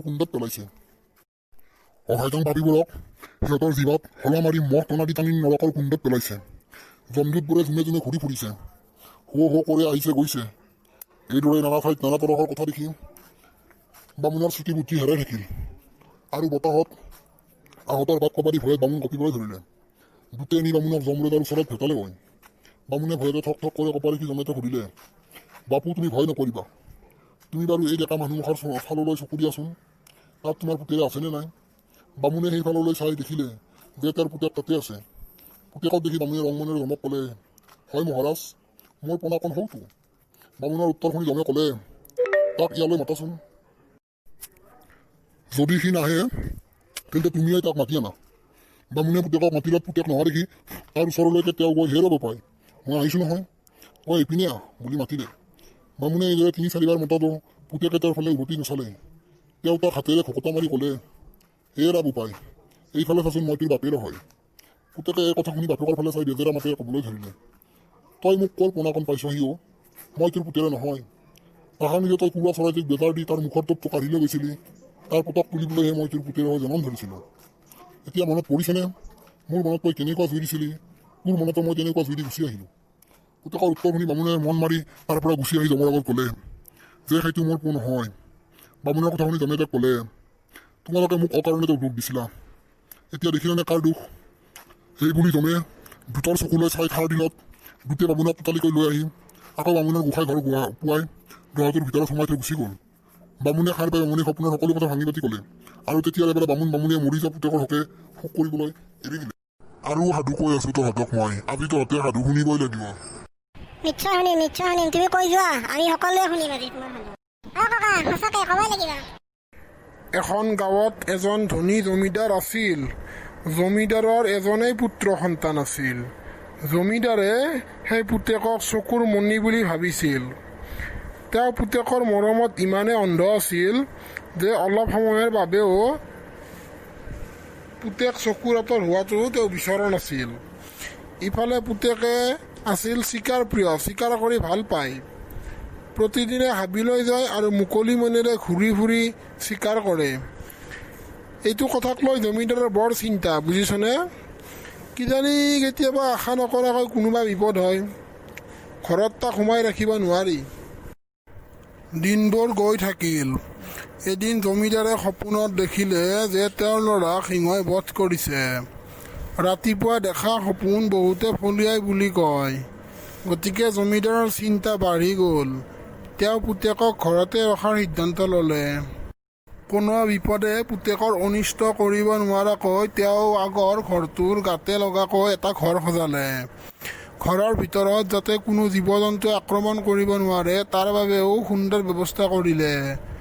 ঘৰটো এনেকৈ মজবুত কৰি সজালে যাতে ভূমিকম্পই ঘৰটোৰ কোনো ক্ষতি খুন কৰিব নোৱাৰে। ঘৰটোৰ চাৰিওদিশত অস্ত্ৰ শস্ত্ৰৰে সুসজ্জিত প্ৰহৰীৰ ব্যৱস্থাও কৰা হ'ল যাতে কোনেও অনিষ্ট কৰিব নোৱাৰে। অৱশেষত জমিদাৰে ঘৰটোত সকলো পৰীক্ষা নিৰীক্ষা কৰি দেখিলে যে ঘৰটো ঠিকে ঠাকে আছে। তেতিয়াহে জমিদাৰে পুতেকক তাত ৰাখিলে। কিছুদিন ৰখাৰ পিছত যেতিয়া দেখিলে যে ঘৰটোত পুতেকৰ মন বহা নাই, তেতিয়া জমিদাৰে মুকলিমূৰীয়াকৈ প্ৰকৃতিৰ মাজত ঘূৰি ফুৰা পুতেকৰ মন বহিবৰ বাবে গোটেই কোঠাটোত বিভিন্ন জীৱ জন্তুৰ চিত্ৰ অংকন কৰিবলৈ চিত্ৰকৰ আমন্ত্ৰণ কৰিলে। চিত্ৰকৰজনে জমিদাৰৰ পুতেকক সন্তুষ্ট হ'ব পৰাকৈ বাঘ, সিংহ আদি ধৰিকে বিভিন্ন জন্তু আৰু চৰাইৰ ছবি আঁকি দিলে। জমিদাৰৰ আশা যাতে পুতেকৰ কোঠাত থাকিলেও বৰণিৰ মাজত ঘূৰি ফুৰা যেন অনুভৱ কৰে। কোঠাটোৰ ভিতৰত দুদিনমান সোমাই আছিল যদিও লাহে লাহে তাতো জমিদাৰৰ পুতেকৰ মন নবহা হ'ল আৰু খং উঠা হ'ল। বিশেষকৈ সিংহটোৰ চিত্ৰখন দেখিলে তাৰ বেছিহে খং উঠে। সি মনতে ভাবে, আজি তোৰ বাবে মই ঘৰত সোমাই থাকিবলগীয়া হৈছে। তই যদি দেউতাক সপোনত আহি দেখা নিদিলিহেঁতেন, দেউতাই কেতিয়াও মোক এনেদৰে বন্দী কৰি নথলেহেঁতেন। সেইকাৰণে সি খঙৰ ভমকত ফটোত থকা সিংহটোৰ ওপৰত চৰ, ভুকু, কিল আদি সোধাব ধৰিলে। এনেকৈ থাকোঁতে হঠাৎ এদিন তাৰ হাতত এডাল দীঘল হুল সোমাই গ'ল। হুলডাল সি চেষ্টা কৰিও উলিয়াব নোৱাৰিলে। ফলত হুলডালৰ বাবে তাৰ জ্বৰ বিষ হ'ল আৰু সেই জ্বৰ বিষে তাৰ বাবে কাল হ'ল। সম্পূৰ্ণ 5 দিনৰ পাছত তাৰ মৃত্যু হ'ল। ইমান সযতনে ৰাখিও জমিদাৰে পুতেকক ৰক্ষা কৰিব নোৱাৰিলে। সপোনত দেখা সিংহৰ হাতত মৃত্যু নহ'লেও ফটোৰ সিংহই তাৰ প্ৰাণ কাঢ়ি নিলে। এয়াই হৈছে কপালৰ লিখন। বুজি পালি এতিয়া? ককা বঢ়িয়া, ভালকে বুজিছো। এইবাৰ বুৰ্বক ছাগলী এটাৰ কাহিনী কৈ আছোঁ, শুনিবি। এদিন এটা লোভীয়া শিয়ালে হাঁহ কুকুৰা বিচাৰি গাঁৱৰ ফালে আহিছিল।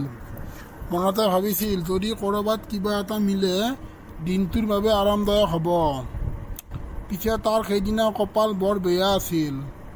ক'ৰবাৰ পৰা কুকুৰ এটাই ভেউ ভেউকৈ তাক খেদি আহিল। শিয়াল আৰু কুকুৰৰ শত্ৰুতা পুৰণি। শিয়ালে নিজৰ প্ৰাণ বচাবলৈ মাৰিলে ভিৰাই লৰ। এনেকৈ দৌৰ মাৰোঁতে কুৱাৰ ভিতৰত পৰি গ'ল। ভাগ্য ভাল আছিল যে কুৱাটোত পানী বেছি নাছিল। কুৱাটো সিমান দও নাছিল। তথাপি শিয়ালটোৱে বহুত চেষ্টা কৰিও কুৱাটোৰ পৰা ওলাব নোৱাৰিলে। গতিকে কি কৰোঁ কি নকৰোঁ বুলি ভাবি থাকোঁতে শিয়ালে দেখিলে কুৱাটোৰ দিশে এটা ভবলা ছাগলী আহি আছে। ছাগলীটোৱে কুৱাৰ মাজত শিয়ালটোক দেখি সুধিলে, বোলো শিয়াল কাই, কুৱাৰ ভিতৰত সোমাই কিনো কৰি আছে? শিয়ালে সেই সুযোগলৈকে অপেক্ষা কৰি আছিল। সি তপৰাই মাত লগালে, কুৱাৰ মিঠা পানীৰ সোৱাদ লৈছোঁ। এনেকুৱা অমৃত যেন পানী দেশখনৰ কোনো কুৱাতেই নাই। ইচ্ছা কৰিলে তুমিও সোৱাদ ল'ব পাৰা। এইদৰে কোৱাৰ পাছত ছাগলীটোৰ মনত লোভ জন্মিল। সি আগপাছ চিন্তা নকৰি কুৱাৰ ভিতৰলৈ জঁপিয়াই দিলে। বুধিয়া শিয়ালে সেই সুযোগৰ অপেক্ষাতে আছিল। সি লগে লগে ছাগলীৰ গাৰ ওপৰত উঠিল আৰু একে জাপে কুৱাৰ বাহিৰলৈ ওলাই আহিল। সি বাহিৰৰ পৰা বুৰ্বক ছাগলীক ক'লে, এতিয়া হেঁপাহ পলোৱাই কুৱাৰ মিঠা মিঠা পানী খাই থাক, মই আহিলোঁ। বহুত পলমকৈহে ছাগলীটোৱে তাৰ মূৰ্খতা বুজি পায়। এইবাৰ অহংকাৰী কাছ এটাৰ কাহিনী কৈ আছোঁ দেই বাপাহঁত। এটা বিলত এটা কাছই অতি সুখে বাস কৰিছিল। সি অকলে আছিল। সেই বিলটোত এটা ঈগলে সদায় পানী খাব আহিছিল। এনেকৈ পানী খাব আহোঁতে আহোঁতে ঈগল আৰু কাছৰ মাজত বন্ধুত্ব স্থাপন হ'ল আৰু দুয়োজনৰ মাজত এৰা এৰি নোহোৱা হ'ল। ঈগল বন্ধুৱে প্ৰায় কাছক দেশ বিদেশৰ কথা কয়, কাৰণ সি উৰিব পৰা প্ৰাণী আৰু সি বিভিন্ন ঠাইত উৰি ফুৰে। ঈগলৰ কথাবোৰ কাছই মন দি শুনে। কেতিয়াবা তাৰো মন যায় দেশ বিদেশত উৰি ফুৰিবলৈ, কিন্তু তাক কোনে নিব? সি এদিন সুযোগ বুজি ঈগলক কথাটো ক'লে। ঈগলে কাছক ক'লে, বন্ধু, তুমি হ'লা এটা জলচৰ জীৱ। তোমাক ভগৱানে জল আৰু স্থলত থাকিব পৰাকৈ সৃষ্টি কৰিছে, যিটো মোৰ নাই। আনহাতে মই হ'লোঁ উৰিব পৰা পক্ষী। মোৰ উৰিব পৰাকৈ ডেউকা আছে, যিটো তোমাৰ বাবে মুঠে সম্ভৱ নহয়।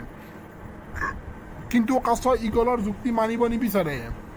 সি যিকোনো উপায় উৰিবই। অৱশেষত বাধ্য হৈ ইগলে কাছক সাজু থাকিবলৈ ক'লে। এদিন ইগলে ৰাতিপুৱাৰ সময়ত কাছক তাৰ বিশাল নখযুক্ত ঠেং দুখনেৰে খামুচি ধৰি আকাশৰ ওপৰলৈ উৰুৱাই লৈ গ'ল। আকাশৰ ওপৰত উৰিবলৈ পাই কাছৰ অহংকাৰ দুগুণ হ'ল। সি মাজ আকাশতে উৰিব বিচাৰিলে। কাছৰ কথামতে ইগলে তাক মাজ আকাশত এৰি দিলে। কাছ ক'ত আৰু উৰিব পাৰিব। বেচেৰা কাছটোৱে তলত সৰি পৰিল আৰু শিলত ঠেকেচা খাই মৰি থাকিল। বুজি পালিনে বোপাইহঁত? পাইছোঁ ককা পাইছোঁ। এইবাৰ চতুৰ গাধ এটাৰ সাধু কৈ আছোঁ। এসময়ত এখন হাবিত এটা গাধ আৰু এটা কুকুৰনেচীয়া বাঘ আছিল। কুকুৰনেচীয়া বাঘ চিকাৰত বেছি চকা, বহুত জন্তুই তাক দেখিলেই পলায়। কিন্তু সেইদিনাখন গাধটোৱে ৰং মনেৰে পথাৰৰ কোমল কোমল ঘাঁহবিলাক খাই আছিল। সি কেতিয়াও ভবা নাছিল যে যিকোনো মুহূৰ্তত তাক কুকুৰনেচীয়া বাঘটোৱে আক্ৰমণ কৰিব পাৰে। কিছু সময়ৰ পাছত সি অনুমান কৰিছিল যে তাক কোনোবাই অনুসৰণ কৰি আছে। এইবাৰ সি অলপ ভালদৰে ইফালে সিফালে চাই পঠালে। এইদৰে চাওঁতে দূৰত চপ লৈ থকা কুকুৰনেচীয়া বাঘটো সি দেখা পালে। তেতিয়া গাধটোৱে এটা কৌশল কৰিলে যে সি কুকুৰনেচীয়া বাঘটোক দেখুৱাই এনেকৈ খোজকাঢ়িব যাতে সি খোজকাঢ়িবলৈ বৰ অসুবিধা পাই আছে। তেতিয়া কুকুৰনেচীয়া বাঘটোৱে ওচৰ চাপি আহিল আৰু গাধটোক সুধিলে, হেৰা বন্ধু, ক'ৰবাত দুখ পালা হ'বলা? গাধটোৱে ক'লে, এৰা নক'বা দিয়া, যোৱাকালি মই আহোঁতে মোৰ ঠেঙত এডাল মস্ত হুল সোমাল। মই আজিও উলিয়াব পৰা নাই। মই ভাবিছোঁ তুমি মোক খাব আহিছা, কিন্তু মোক খালে কিজানি তোমাৰ ডিঙিত এইডাল হুলে বৰ অসুবিধা দিব। বেয়া নোপোৱা যদি হুলডাল উলিয়াই দিবা নেকি? কুকুৰনেচীয়া বাঘটোৱে গাধৰ চলাহী কথাত ভুল গ'ল আৰু সি ভাবিলে, এই হুলডালে ডিঙিত অসুবিধা কৰাটো বৰ টান নহয়। সি গাধক ক'লে, তুমি অলপ হালি দিয়া আৰু ঠেংখন মোৰ ফালে বেকা কৰি দিয়া, মই তৎক্ষণাত হুলডাল উলিয়াই দিম। চতুৰ গাধই ঠেংখন বেকা কৰি দিয়াৰ চলেৰে গাধাটোৰ মুখত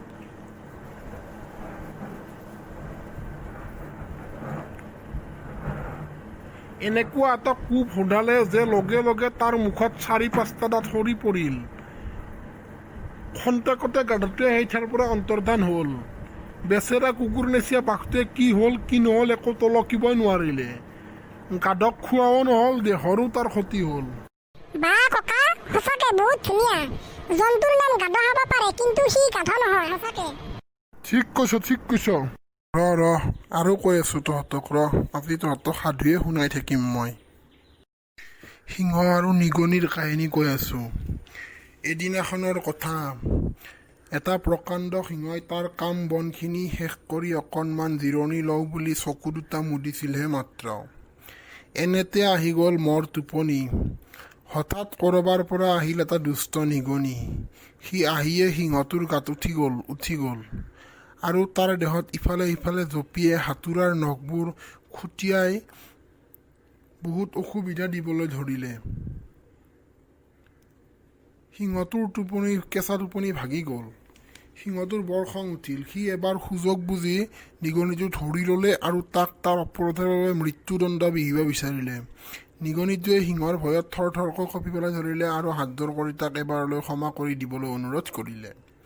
নিগনিটোৱে লগতে ইয়াকো ক'লে যে কেতিয়াবা সি সিংহকো বিচাৰিলে সহায় কৰিব। নিগনি এটা সামান্য প্ৰাণী, সেইকাৰণে তাৰ কথা শুনি সিংহই হাঁহিলে যদিও তাক এবাৰলৈ ক্ষমা কৰিলে। সিংহই ক্ষমা কৰি দিয়াৰ বাবে নিগনিয়ে তাক প্ৰণাম জনাই গুচি গ'ল। ইয়াৰে বহুত দিন পিছত এদিন হঠাৎ সিংহৰ বেয়া দিন নামি আহিল। চিকাৰীয়ে পাতি থোৱা জালত সিংহ বন্দী হ'ল। সিংহই মৃত্যুৰ ভয়ত চিঞৰিবলৈ ধৰিলে। সিংহৰ চিঞৰ শুনি নিগনি ওলাই আহিল। নিগনিয়ে দেখিলে যে সিংহ জালত বন্দী হৈছে। নিগনিৰ মনত বৰ দুখ লাগিল। সি অলপ সময়ো পলম নকৰি সিংহ বন্দী হৈ থকা জালখন কুটি দিলে। জালখন কুটি দিয়াৰ পিছত সিংহটো মুক্ত হ'ল। সি ধন্যবাদ জনাই গুচি গ'ল। এইবাৰ কুকুৰৰ যুঁজৰ ওপৰত এটা সাধু কৈ আছোঁ। বহুদিন আগৰ কথা। পূবে ধলফাট দিয়াৰ সময়ত এটা কুকুৰা ওলাই আহি সকলোকে ৰাতিপুৱাৰ জাননী দিলে আৰু নিজেও গৈ এটা জবৰৰ দামত পোক পৰুৱা আদি বিচৰাত ব্যস্ত হৈ পৰিছিল। জাবৰৰ দামটোত ইমানবোৰ পোক পৰুৱা আছিল যে সি ৰঙতে ৰঙিয়াল হৈ পৰিছিল। কুকুৰাটোৱে দমটোত খুচৰি খুচৰি পৰুৱা ধৰি খাবলৈ ধৰিলে। ঠিক তেনেকুৱা সময়তে ক'ৰবাৰ পৰা আহিল অন্য এটা কুকুৰা। সি আগৰ কুকুৰাটোক তৰ্জন গৰ্জন কৰিবলৈ ধৰিলে।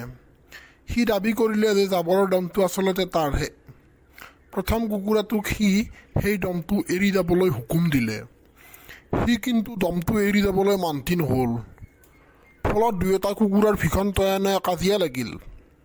এনেকুৱা যুদ্ধ লাগিল যেন কুৰুক্ষেত্ৰতহে ৰণ হৈছে। প্ৰথম কুকুৰাটো যুদ্ধত ক্ষতবিক্ষত হ'ল আৰু হাৰ মানি ক'ৰবাত লুকাই থাকিলে। ইফালে দ্বিতীয় কুকুৰাটোৱে যুদ্ধত জয়ী হোৱাৰ আনন্দত জাবৰৰ দমৰ ওপৰত উঠি প্ৰচণ্ড শব্দৰে চিঞৰি চিঞৰি আনন্দ প্ৰকাশ কৰিলে।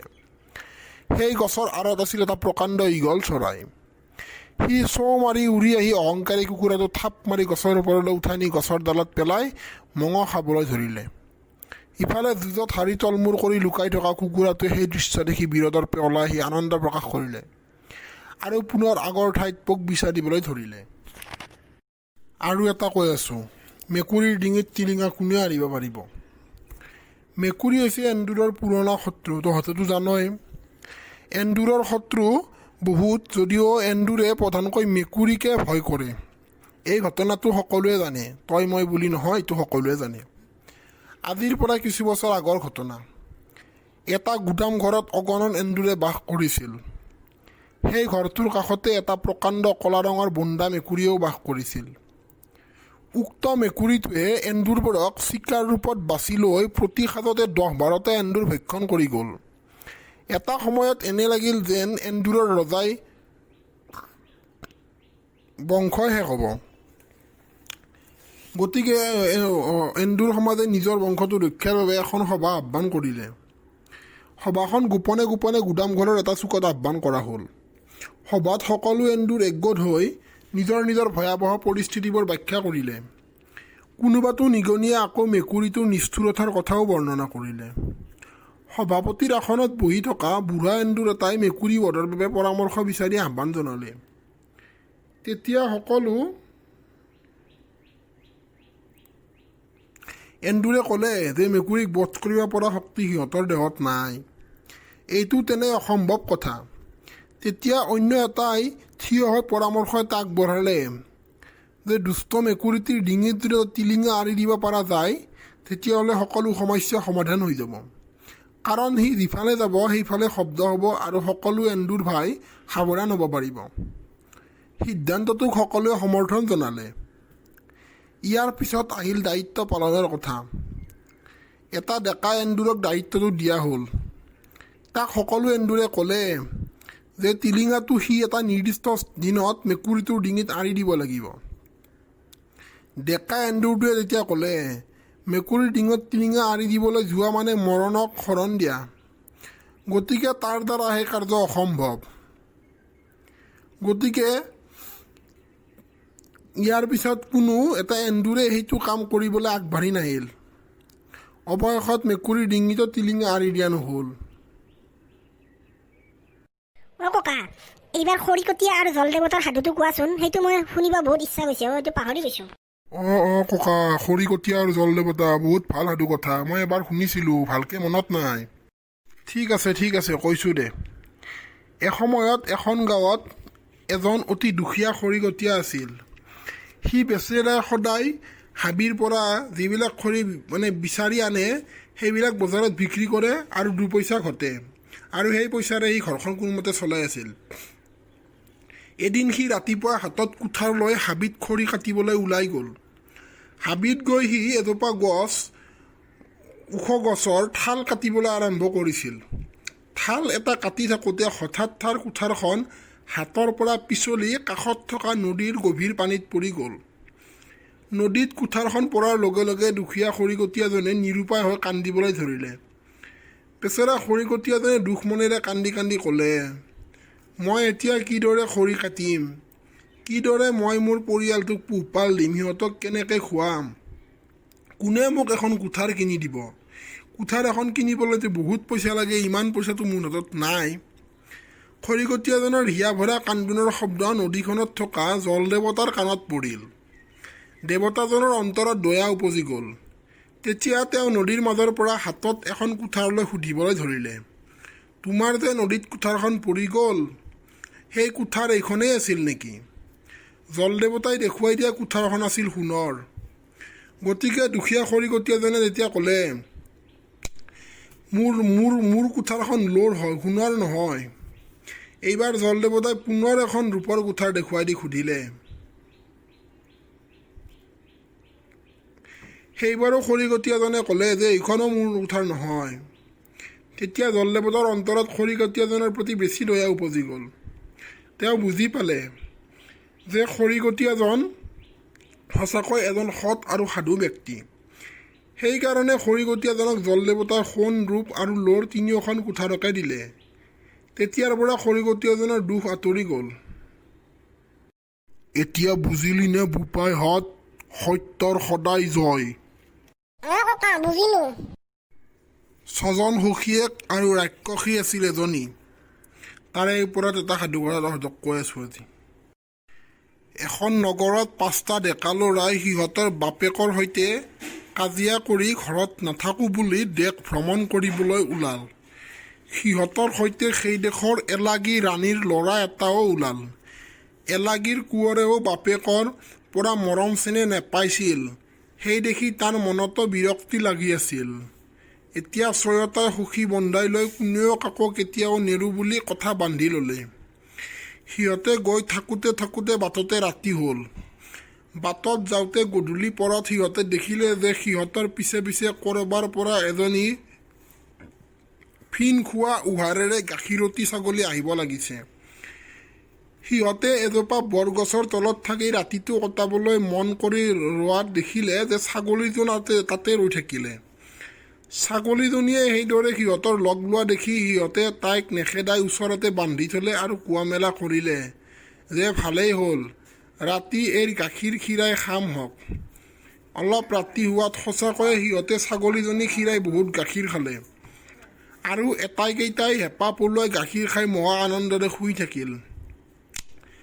ছাগলীজনী আচলতে ৰাক্ষসীহে আছিল। ৰাতি দুপৰ হোৱাত তাই মনে মনে নিজ মূৰ্তি ৰাক্ষসী হৈ 6 সখীয়েকৰ এটাক খাই থৈ আকৌ ছাগলী ৰূপ ধৰি আগৰ ঠাইতে বান্ধ খাই থাকিল। ৰাতি যেতিয়া পুৱাল তেতিয়া সিহঁতে উঠি লগৰ সখী এটাক নেদেখি ভাবিলে যে সিহঁতক এৰি ৰাতিয়েই পলাই গ'ল। নাইকিয়া হোৱা সখীয়েকৰ কাৰ্যক গৰিহণা দি সিহঁতে সেইদিনা আকৌ যাবলৈ ধৰিলে আৰু যাৰ ছাগলী তাৰ ঘৰলৈ যাওক বুলি ছাগলীজনী মেলি দিলে। কিন্তু অলপ গৈ দেখিলে যে ছাগলীজনীয়ে সিহঁতৰ পিছ নেৰা হ'ল। সেইদিনাও ৰাতি হোৱাত 5 সখীয়েকে আকৌ আগৰ দৰে গছ এজোপাৰ তলতে শুই থাকিল আৰু সিহঁতে ছাগলীজনীৰ গাখীৰ খীৰাই খাই তাইক ওচৰত বান্ধি থ'লে। সেইদিনাও ছাগলীৰূপী ৰাক্ষসীজনীয়ে আগৰ ৰাতিৰ দৰে 5 সখীয়েকৰ এটাক খালে আৰু বাকীকেইটাই সেই কথা গমেই নাপালে। পুৱা যেতিয়া 4 সখীয়েকে আকৌ এজনক দেখা পোৱা নাছিলে, তেতিয়া সিও ভাবিলে যে সিও বিশ্বাসঘাতকতা কৰি আমাক এৰি গ'ল। গতিকে সিহঁত 4জনৰ ভিতৰত কোনেও আৰু কাকো নেৰো বুলি শপত খালে। ঠিক সেইদিনাও আগৰ দৰে যেতিয়া গধূলি হ'ল, 4 সখীয়েকে এজোপা গছৰ তলত আশ্ৰয় লৈ ছাগলীজনী বান্ধি গাখীৰ খীৰাই খাই শুই থাকিল। কিন্তু ৰাতি আকৌ সেই আগৰ দৰে ঘটনা ঘটিল। তেওঁলোকৰ এজন ৰাক্ষসীৰ পেটতহে সোমাল। ৰাতিপুৱা বাকী 3জনে পুনৰ তেনে ঘটনা ঘটা দেখি বৰ বেজাৰ কৰি আকৌ যাবলৈ ধৰিলে। সেই ৰাতিও পূৰ্বতে তেওঁলোকে এজোপা গছৰ তলত শুই থাকোঁতে 3জনৰ এজনক আকৌ ৰাক্ষসীয়ে খালে। এতিয়া বাকী থাকিল 2জন। ৰাতিপুৱা বাকী থকা 2 সখীয়েকে বাৰে বাৰে তেনে হোৱা দেখি নথৈ বেজাৰ কৰিলে আৰু সেই গছৰ তল এৰি যাবলৈ ধৰিলে। তাৰপিছত কি হ'ল ককা? তাৰপিছত আকৌ সিহঁত দুটাই যেতিয়া গধূলি হ'ল তেতিয়া এজোপা গছৰ তলতে থিতি হ'ল আৰু খাই বৈ শুই থাকিল। কিন্তু মনত নানা ভাৱনা চিন্তা হোৱা বাবে তেওঁলোকৰ ভালকৈ টোপনি অহা নাছিল। এনেতে যেতিয়া ৰাতি দুপৰ হ'ল তেতিয়া ৰাক্ষসীয়ে ছাগলীৰ ৰূপ এৰি নিজ মূৰ্তি ধৰিলে যে তাইক এজনক খাবলৈ ধৰিলে। সি ৰাক্ষসীক কাকুতি কৰিবলৈ ধৰিলে, মোক নাখাবা বুলি। কিন্তু এক নিমিষতে তাৰ মাত মাৰ গ'ল। সি ৰাক্ষসীৰ পেটলৈ গ'ল। কাণ্ড দেখি ভয়তে সিজনে নিশাৰ সাৰে পৰি থাকিল। এতিয়া যিজন বাকী ৰ'ল সেইজন হৈছে ৰজাৰ সেই এলাগী কুঁৱৰীৰ পুতেক। ৰাতিপুৱাত এলাগীৰ কোঁৱৰে ছাগলীজনী যাতে এৰি থৈ ঘৰমুৱা হৈ খোজ ল'লে। অলপ বাট গৈ সি উভতি চাই দেখিলে যে ছাগলীজনী তাৰ পিছে পিছে আহিছে। মাৰি এডাল লৈ সি ছাগলীজনী ইমানকৈ খেদালে, কিন্তু একো পধ্যে ৰাক্ষসী ছাগলী তাৰ পিছ নেৰা হ'ল। শেষত সি কোবাকুবিকৈ গৈ নগৰৰ ওচৰ পাই লৰ ধৰি নগৰত সোমালগৈ আৰু ছাগলীজনী এজনী সুন্দৰী ছোৱালী হৈ তাৰ পিছে পিছে লৰিবলৈ ধৰিলে। কোঁৱৰে উধাটো খাই গৈ ৰজাৰ আগত সকলো কথা খুলি পাতি কোৱাত তাৰ পিছত পিছে যোৱা ছাগলীজনীও সেইবোৰ মিছা বুলি ৰজাক ক'লে। ৰজাই তাইৰ ৰূপ দেখি মোহ গৈ কোঁৱৰৰ কথা মিছা বুলি উৰাই দি ছোৱালীজনীক নিজৰ কুঁৱৰী পাতি ল'লে। বাপেকৰ ব্যৱহাৰত মৰ্মান্তিক বেজাৰ পাই এলাগীৰ পুতেক গুচি গৈ নিজৰ ঘৰত থাকিলেগৈ। এমাহমানৰ ভিতৰত ৰজাই দেখিবলৈ পালে যে ৰজাৰ ঘৰৰ মানুহ ঢুকাই যাবলৈ ধৰিছে। ৰজাই এই কথাটোৰ কাৰণ বিচাৰি দেখিলে যে তেওঁ মৰমৰ কুঁৱৰীয়ে দিনে ৰাতি এটা এটাকৈ মানুহবোৰ খাই ঢুকাই নিছে। তেতিয়া ৰজাই বুজিব পাৰিলে যে এলাগী কুঁৱৰীৰ পুতেকে কোৱা কথাবোৰ সঁচা। তেওঁ যাৰ ৰূপত মোহ গৈ যাক তেওঁ মৰমৰ ৰাণী পাতিছে সেইজনী ৰাক্ষসীয়ে। ইয়াৰ পিছতে ৰজাই এলাগীৰ পুতেকক মতাই আনি ক'লে যে যদি তই সেই ৰাক্ষসীৰ হাতৰ পৰা তেওঁক সৰুৱাই দিব পাৰ তেন্তে তাক তেওঁ ৰজা পাতি দিব। পুতেকে এই কথা শুনি বাৰু চেষ্টা কৰি চাওঁ বুলি ওলাই গৈ এখন নৈৰ কাণত বহি ভাবি আছে। এনেতে এটা চিলনি ক'ৰবাৰ পৰা উৰি আহি তাৰ ওচৰত বহি পৰি তাক ক'লে, তুমি কিয় এইদৰে ভাবি আছা? তুমি এই নৈৰ পাৰেদি হাবিয়ে হাবিয়ে দিন চেৰেকৰ বাট গ'লে এখন ৰাক্ষসৰ দেশ পাবাগৈ। তাতে এই ৰাক্ষসী ৰাণীৰ মাক থাকে। মাকৰ নাম মালতী আৰু এই ৰাণী হৈ থকা জীয়েকৰ নাম আলতী। তুমি আলতীৰ পুতেক বুলি যাতে কান্দি কান্দি মাকৰ আগত চিনাকি দিলেই তোমাৰ কাৰ্য সিদ্ধি হ'ব। এইদৰে যি কৰিব লাগিব চিলনীয়ে তাক শিকাই দিলে। চিলনীৰ কথা শুনি কোঁৱৰে সেইদৰে গৈ ৰাক্ষসীৰ দেশ পালেগৈ আৰু এঠাইত বহি ক'বলৈ ধৰিলে, আলতী মাক, মালতী ঐ, জীয়েৰৰ নৰিয়া টান বুলি বিনা কান্দিবলৈ ধৰিলে। তাৰ কান্দোন শুনি মালতী ওলাই আহি তাক সুধিলে, তই কোন? আলতীৰ কি হৈছে? কিয় কান্দিছ? কোঁৱৰে উত্তৰ দিলে, মই মালতীৰ পুতেক, তেওঁৰ বৰ মৰামোচা নৰিয়া। সেই দেখি মোৰ বুঢ়ী আইক বাতৰি দিবলৈ আহিছোঁ। তুমিনো কোন? মালতীয়ে ক'লে, ময়েই মালতী। এই কথা শুনি কোঁৱৰে বৰকৈ কান্দিবলৈ ধৰাত মালতীয়ে কোঁৱৰক নাতিয়েক ভাবি মৰম কৰি ঘৰলৈ লৈ গ'ল। কিন্তু কোঁৱৰে বৰকৈ কান্দি কান্দি মালতীক ক'বলৈ ধৰিলে, বুঢ়ী আই, মোৰ আইৰ ইমান নৰিয়া মই দেখি আহিলোঁ, এতিয়া মানে তেওঁ কিজানি ঢুকালেই। এই কথা শুনি মালতীয়ে তাক বুজনি দি ক'লে, মোৰ সোণাই, তই বেজাৰ নকৰিবি, তোৰ মাৰে মৰিব নোৱাৰে। মই তোৰ মাৰৰ দেহ লাও, তাক দেখুৱাওঁ আহ। এই বুলি চোৰ চাঙত তাক তুলি মালতীয়ে জীয়েকৰ দেহ লাওটো সুমুৱাই ক'লে, এইটো দেহ লাও মোৰ, সেইটো মাৰৰ, সৌকেইটা মোমায়েৰহঁতৰ। বোপাই, এই দেহ লাও কেইটা নাকাটিলে আমি কোনো নমৰোঁ। তই মিছাতে কিয় বেজাৰ কৰিছ? ইয়াৰ আগে চিলনীৰ বুদ্ধিমতে কোঁৱৰে তাৰ গাৰ কাপোৰৰ ভিতৰত লুকাই দা এখন লৈ গৈছিল। সি তৎক্ষণাত সেইকেইটা উলিয়াই লৈ তাৰ ঘেঁচে ঘেঁচ কৰে দে লাওকেইটা কাটি পেলালে। কটা মাত্ৰকে ধূপ ধূপ কৰি ৰাক্ষসবোৰ মৰি পৰিল। ইফালেও ৰজাৰ আগত আলতী নিজৰ ৰাক্ষসী ৰূপ ধনৰ ধূপৰ মূৰে সৰি পৰিল। ইয়াৰ পিছত এলাগীৰ কোঁৱৰক বাপেকে উঠি ৰজা পাতি নিজে বহি ৰজা হৈ সুখেৰে থাকিল। ঠিক আছে, আৰু এটা কৈ দিছোঁ, মিছলীয়া গৰখীয়াৰ সাধু এটা কৈ দিছোঁ।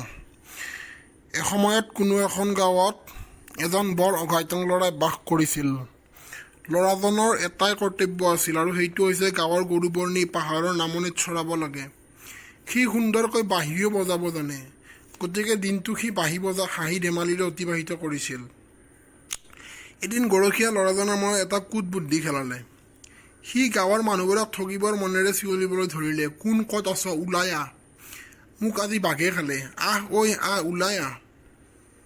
তাৰ চিঞৰ শুনি গাঁৱৰ মানুহবোৰে হাতে হাতে লাঠি জং লৈ বাঘক মাৰিবলৈ দৌৰি দৌৰি ওলাই আহিল। তাকে দেখি সি বেচেৰাই আনন্দতে হাঁহিবলৈ ধৰিলে। গাঁৱৰ মানুহবোৰে বৰ খং উঠিল আৰু সিহঁতে তাক গালি খপনি পাৰি অহা বাটে উলটি গ'ল। সেই ঘটনাটো গাঁৱৰ মানুহে পাহৰি যোৱাৰ পিছত একেটা ধেমালি সি পুনৰ কৰিলে। সেইবাৰো গাঁৱৰ মানুহে গৰখীয়া ল'ৰাজনক বচাবলৈ হাতে হাতে লাঠি লৈ ওলাই আহিল। তাকে দেখি এইবাৰৰ ল'ৰাজনে আনন্দতে হাঁহিবলৈ ধৰিলে। গৰখীয়া ল'ৰাজনৰ ওপৰত এইবাৰো গাঁৱলীয়া ৰাইজৰ খং উঠিল আৰু একেদৰে গালি খপনি পাৰি যি বাটেৰে আহিছিল সেই বাটেৰে উভতি গ'ল। কিন্তু কিছুদিন পিছত এদিন কি হ'ল, সঁচাকৈ এটা বাঘে তাক খাবলৈ খেদি আহিল। সি সেইদিনা আগৰ তুলনাত 5 গুণ জোৰেৰে চিঞৰি চিঞৰি গাঁৱৰ মানুহক মাতিলে, কোন ক'ত আছ, ওলাই আহ, মোক খালে খালে। গাঁৱৰ মানুহবোৰ ওলাই অহাৰ পৰিৱৰ্তে তাক গালিহে পাৰিলে। সেইদিনা তাক বাঘে ডিঙিত ধৰি হাবিৰ মাজলৈ চোঁচৰাই লৈ গ'ল। বেচেৰা গৰখীয়া ল'ৰাজনে নিজৰ ভুলৰ বাবে অকালতে ঢুকাল। বুজি পালিনে বোপাইহঁত, মিছা কথাৰ পৰিণাম কিমান ভয়ংকৰ হ'ব পাৰে? ককা সঁচাকে। ঠিক আছে দিয়া ককা, আমি এতিয়া যাওঁগে, বহুত সাধু শুনিলো আজি। যা ময়ো ঘৰলৈকে যাওঁ।